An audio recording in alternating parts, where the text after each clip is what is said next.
كاب أقل تلفزيون إيرترا عز السلام تنا تقبل زخبركم تعذبتنا كما يتوعلو فادوسن فرقان كوينو نلومي كدام حموش تحساس ترالو زينا ومستنادو حيزنا لكم كريم الله نمكتال لكم بخبر زعدم الشام تولدي بقنطات دم فيلم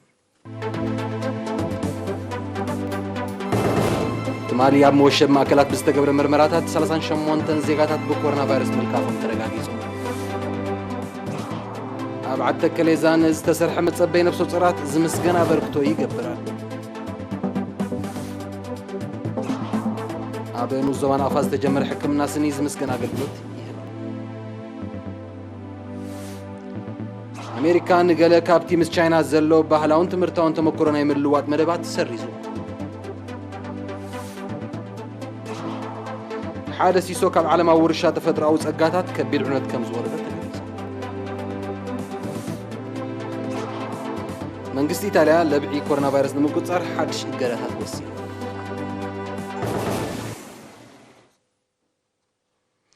حابريته كام مينستر تعنا أب زوباتات قاش باركا مأكلن دوبا وقيح بحرن أب زركب موشبي مأكلات تمالي 4 تحساس بستقبره ناي لابراتوري مرمراتات 30 شمون تنزيقاتات بكورونا فيروس ملكافهم ترقاقيسهم نساتهم دما أب زحلفة قربا سامنتي بفنو كاب سودان زتملسون أب موشب مأكل أديبارات عاقبهم زتصنحون 30 حموشتن زيقاتات كاب إثيوبيا بفنو زتملسن أب موشب مأكل جيبدو دوبا وقيح بحري تعاقبو زتصنحن حادم كمون كلته كابس مرايم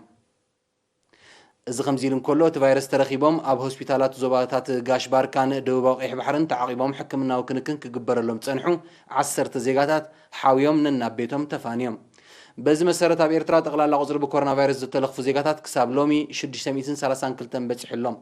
500 شمونتن كابزيهم بزتجبر لهم حكمنا وكنكن حاويهم زتفانو كخونن كلو 124 دما جنا أب هوسبيتالات تعاقبهم يركبوا مينستر تعنا 4 تحساس كل تشحن عسران صلات عنا ناي قدامنت بمخانو نتي اغلغلوت كساب الرحق كبابيتات نمسفحن نمعبالون بقصالي سرح ببخابيو زهنت زلو مصبي نفسو صورات دما اب موحست عنا ديتاتن عشلاتن عبي استواصي زلوم اب كوماو هوسبيتال عتكليزان استسرح مصبي نفسو صوراتن ابركتون بزملكت وكيل إيرينا يوسف إدريس زدالو صبصبالو ازي برهانه كتوربا أب نؤزوب عد تكليزان بسنكرح قبوتا زقات متقامات نمقلال بخوم استسرح متصبي نفسو صورات عديتات بقروات عنن إنا تخطاتلا بحاجة سب موياك حرسا زمسكن أبركتو يقبرالو حلافي كوما هوسبيتال عد تكليزان نرس ساميل أسملاش نيرينا بزهابو حبريتا أم مبرقاون معرباون شناخ نايتن أزوبا زركب عدتات أب أقلقلوت مكتال قدمن دحرن حرسي كشقرا متنحن تغيسو بستخايدة قوسقواسن تعرنقنا اتمت أبي نفسو صارات كم تسرحة قليتو أقلقلوت ناي حرس دحرينا مشارختي بمخان أب عد خينا قوسقواس نمورو نبرنا أب زني حجوان كندو خلنا تهزبي أفلطو عبيو تخول نظراتو أب تكالتنا مزينين زحرسا زلوا سلازي بمنصر نايت محراس كن ريخونا أب 10 حدا محدار كابي حقيفو زركا لتن أبرحو مبرقاو أصادف زركا بخم بعد مقاسات معلدن مستزولو ناي ترانسبورت ناي كان رح بوطن شجران تراي أبزيك متصبي حراسات تسرح لنا له سلازي متصبي حراسات تتكاملتناتو أزي يصبغي سلازي نتنيموتن ناي كان بزح أبدي الولو سلازي تنروحو قات عدتات أبز مزين تتصبين حريسين عدد الخدمة مالتي مسنايز حلف عمد بمن تصار لوم عمد كتتل قدم حرسنايز جبران نفس صورات متن بعسر حدا ميتاويت أبكما هوسبيتال عد تكليزان نايز تجلاجلا كأب حمش ميتاويت عبيت كم زمز جبز تقصنا رساميل أزي وتيت نايت استوادد متصبي نفس صورات مخانو حبيرو حيال تعرني مشاركة تستخيل حيال قصواس نرجع خلنا نديتات أبز تكاد الناس اللي حرسة أبز عمد زغم ريان خلنا سجاب 300 عسى 4 نديتات حارسة 50 حدا ميتايت نيرو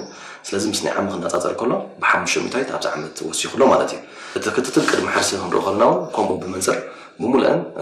أبز تكاد عنا مكتال جبا سجاب شو 440 سلسلة زخون نديتات قدم نايت مجموعة تام مكتال جيران سلازم بالمنزر ميتايت هم ريان خلنا 9 حدا ميتايت نيرو زلوا مالتي مسني عم خوادر كلها ب10 حدا ميتايت ወሰኽ ገይሩሎ ማለት እዩ ሎም ዓመት አገልግሎት ሕክምና ስኒ ብምኽፋቱ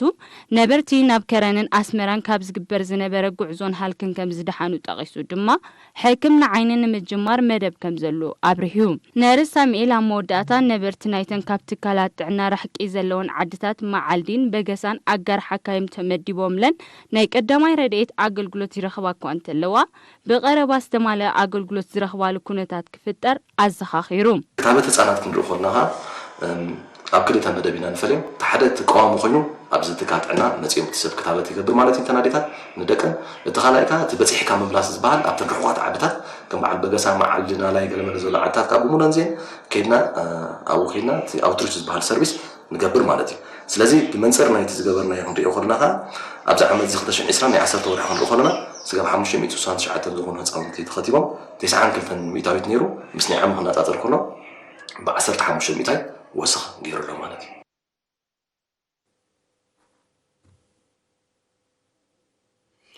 ኣብ ንኡስ ዞባ ናቕፋ ዝተጀመረ ሕክምና ስኒ ንነበርቲ ናይቲ ንኡስ ዞባን ካብ ካልኦት ንኡስ ዞባታትን ንዝመፁ ዝምስገን ኣገልግሎት ይሂቦም ከም ዘሎ ተገሊጹ ኣብ ዝሓለፈ ዓመታት ኣገልግሎት ሕክምና ስኒ ንምርካብ ናብ ከተማ ከረን ክኸዱ ይግደዱ ምንባሮም ዝጠቐሱ ወሃብቲ ርእቶም ኣብዚ እዋን እዚ ግን ኣብ ከተማኦም ሳላ ዝተዋለደ ካብ ብዙሕ ሃልኪ ድሒኖም ብቐረባ ይግልገሉ ምህላዎም ሓቢሮም ኣብ ሆስፒታል ናቕፋ ሓኪም ስኒ ኮኸብ ኣለለ ብወገኑ ተጀሚሩ ዘሎ ኣገልግሎት ሕክምና ስኒ ውፅኢት ናይቲ ኣገልግሎት ጥዕና ንምስፋሕን ንምዕባልን ኣብ ዓቕሚ ሰብን መሳርሒታትን ዝግበር ዘሎ ወፍሪ ምዃኑ ብምጥቃስ ኣብቲ ከባቢ እፎይታ ፈጢሩ ከም ዘሎ ኣብሪሁም ኣብ ንኡስ ዞባ ፎረም ምምሕዳር ከባቢ ገደም ላሕዜን እትርከብ መደበር ጥዕና ስልከ ንህፃናት ኣብ ዝውሃብ መደባት ክታበት ብሓፈሻ ትሕቲ ሓደ ዓመት ንዝዕድምኦም ንዝውሃብ ክታበት ሕክምና ሕማም ዓባይ ሰዓል ድማ ብፍላይ ከምኡውን ምብራኽ ኣፍልጦ ሕብረተሰብ ኣብ ጠንቅታትን ሳዕቤናትን ናይቲ ሕማም ውፅኢታዊ ስራሕ ተዓምም ከም ዘላ ተገሊጹ ተሓጋጋዚ ነርስ ኢብራሂም ኣሕመድ ንኤሪና ብዝሃቦ ሓበሬታ ኣብታ ትካል ጥዕና ዝውሃብ ክታበት ፀረ ቲቢ ምስ ናይ 2019 ክነፃፀር እንከሎ ብ13 ሚእታዊት ካብ 14 ዓመት ንላዕሊ ንዝዕድመን ደቂ ኣንስትዮ ዝውሃብ ክታበት ፀረ ረኽሲ ቴታኖስ ብ25 ሚእታዊት ቁፅሪ ኣብታ ትካል ዝገላገላ ነፍሰ ጾራት ድማ ምስ ናይ 2018 ብምንፅፃር ብ77 ሚእታዊት ከም ዝዓበየ ገሊጹ ኣብ 2019 ኣብ ዝተኻየደ ወፍሪ ካብ 1 ዓመት ክሳብ 30 ዓመት ንዝዕድምኦም ክታበት ፀረ ሕማም አንቅፂ ከም እተዋሃበ ጠቂሱ ድማ ኣብቲ ግዜቲ ትሕቲ 1 ዓመት ዝነበሩ ህፃናት ኣብዚ ግዜ እዚ ይኽተቡ ከም ዘለው ሓቢሮም ብጉድለት ፅሬት ዝመሓላለፉ ሕማማት ንምክልኻል ነበርቲ ኣብ ፅሬት ኣከባቢ ብንቕሓት ከም ዝሳተፉ ከምኡውን መፀበይ ነፍሰ ጾራት ከም ዝሰርሑ ዝጠቐሰ ነርሲ ኢብራሂም ኣብዚ እዋን እዚ ነታ መደበር ቀፅሪ ይሃንፁላ ከም ዘለው ብምግላፅ ንዝገብሮ ዘሎ ኣበርክቶ ሞጊሱም መደበር ጥዕና ስልከ ንነበርቲ ምምሕዳራት ከባቢ ገደም ላሕዜንን ኩምሁሉን ተገልግል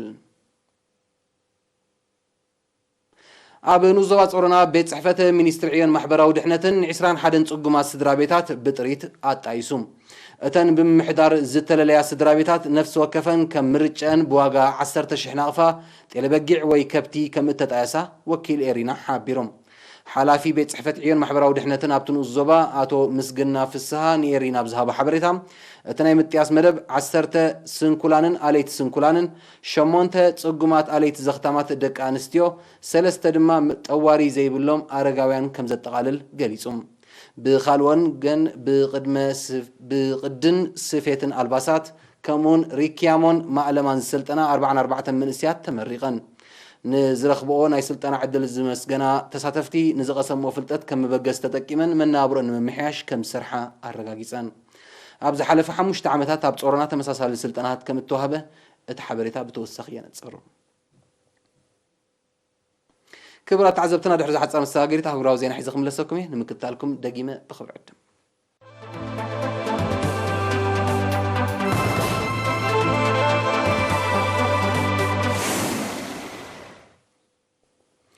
መንግስት ኣሜሪካ ኣብ መንጎ ሃገሩን ቻይናን ዘሎ ባህላውን ትምህርታውን ተመክሮ ናይ ምልዋጥ መደባት መሳርሒ ልምሉም ፕሮፓጋንዳ ብምባል በቲ ስምዕ መሰረት ክካየዱ ንፀንሑ 5 መደባት ከም ዝሰረዞም ብ4 ታሕሳስ ኣፍሊጦም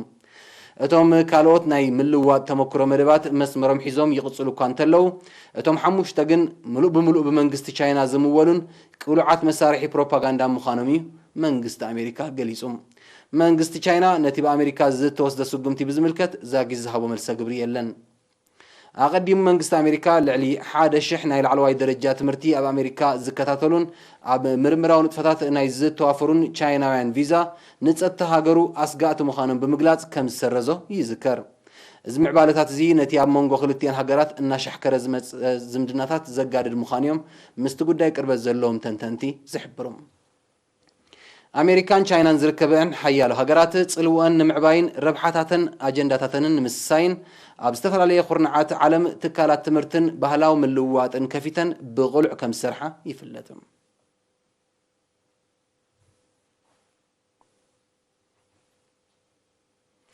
ሓደ ሲሶ ካብቶም ኣብ መዝገብ ዓለማዊ ውርሻ ተፈጥራዊ ጸጋታት ዝሰፈሩ ቦታታት ከቢድ ባህርያውን ሰብ ሰርሖን ዕንወት ወሪዶም ከም ዘሎ ሓድሽ ዝወፀ መጽናዕቲ ሓቢሩ ኣብ ኣውስትራልያ ዝርከብ ብዕምባባታት ባሕርን ባህርያዊ ውቃበን ፍሉጥ ዝኾነ ብግሬት በሪር ሪፍ ዝፍለጥ ሕዛእቲ ብሰንኪ ምውሳኽ ዓለማዊ ሙቐት ዝጠንቁ ምቅያር መጠን ዋዒ ውቅያኖሳት ኣብ ዝሓለፈ 30 ዓመታት ኣስታት ፍርቂ ክፋሉ ከም ዝሓረረ ዘነጸረት መጽናዕታዊ ጸብጻብ ኣብቲ ዕምባባታት ባሕሪ ዝዕቀቡ ዝነበሩ እንስሳታትን ቁጽሮም ብልዑል መጠን ከም ዝጎደለ ኣረዲኦም ኣብ 2004 ኣብ መዝገብ ዓለማዊ ውርሻ ዝሰፈረ ኣብ ደቡባዊ ጫፋት ደቡብ ኣፍሪቃ ዝርከብ ሕዛእቲ ኣትክልቲ ዞባ ኬፕ ክሊማዊ ለውጢ ብዝጠንቁ ጻህያይ እናተዓብለለ ይመጽእ ከም ዘሎ እዩ ዝሕበር ኣብ ብራዚል ዝርከብ ሕዛእቲ ፓንታናል ኣብ ዝሓለፈ ዓመት ብዝተኸስተ ሓደጋታት ባርዕ መሮር ሰፊሕ ክፋሉ ከም ዝዓነወ እቲ መጽናዕቲ ዘካየዱ ክኢላታት ኣፍሊጦም በአንጻር ናይዚ ኣብ ኣይቨሪ ኮስት ዝርከብ ሃገራዊ ሕዛእቲ ኮሞይ ብዝተገብረሉ ወፍርን ጻዕርን መበቆላዊ ተፈጥሮኣዊ ጸጋታቱ ናብ ንቡር ክምለስን ህይወታዊ ብዙሕነቱ ክስስንን በቂዑ ከም ዘሎ ኣብቲ መጽናዕቲ ሰፊሩ ይርከብ ነቲ መጽናዕቲ ዘካየዱ ክኢላታት ዕቃቢ ኣከባቢ ኣብ መወዳእታ ብኻልእ ንምትከኦም ንዘይከኣል ማእከል ህይወታዊ ብዙሕነትን ኣከባቢያዊ ዕቃበን ዝኾኑ ቦታታት ውሕስነት ንምርጋጽ ብዓለም ደረጃ ቁልጡፍ ዝኾነ ወፍርን ተበግሶን መንግስታት ከም ዝሓትት ገሊጾም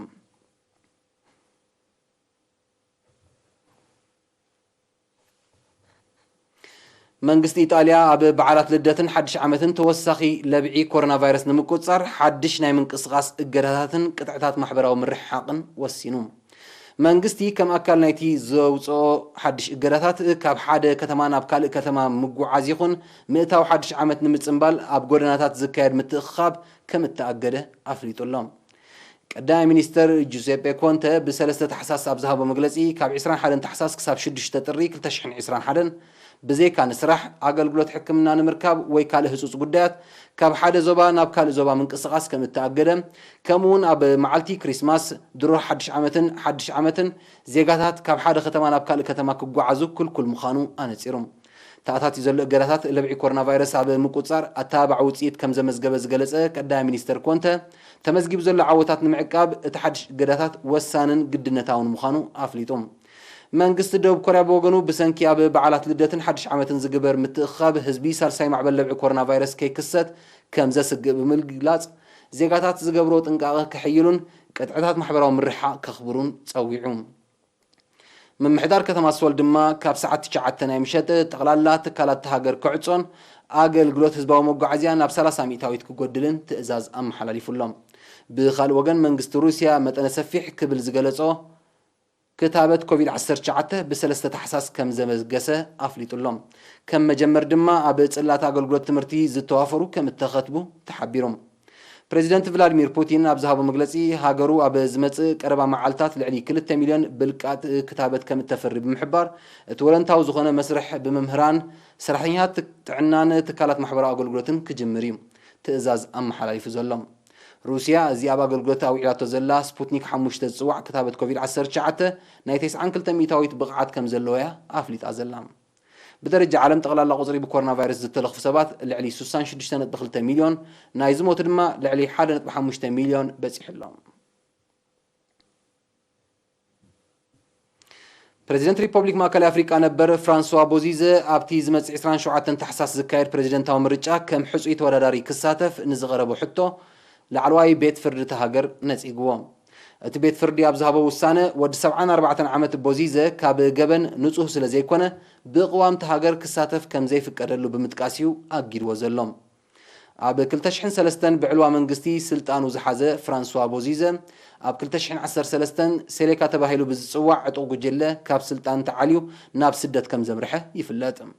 ድሕሪ ዕልዋ ሪፐብሊክ ማእከላይ ኣፍሪቃ ናብ ሃይማኖታዊ መልክዕ ዝሓዘ ግጭት ሕድሕድ ከም ዘምርሐት ዝጠቕሱ ጸብጻባት ዜጋታታ ብኸቢድ ጸጥታዊ ማሕበር ቁጠባውን ጸገማት ይሳቀዩ ከም ዘለው እዩ ዝግለጽ ኣብ 2019 ኣብ መንጎ መንግስቲ ሪፐብሊክ ማእከላይ ኣፍሪቃን ልዕሊ 14 ተቃዋምቲ ሓይልታትን ስምምዕ ሰላም እኳ እንተተኸተመ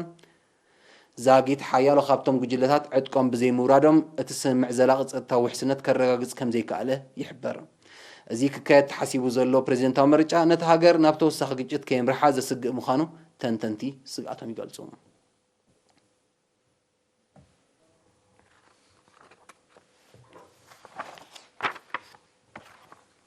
ነስዓት ስላሎ ዜና መሰናዶ ኣብ ዝዛዚሙሎ ብሩኽ መዓልቲ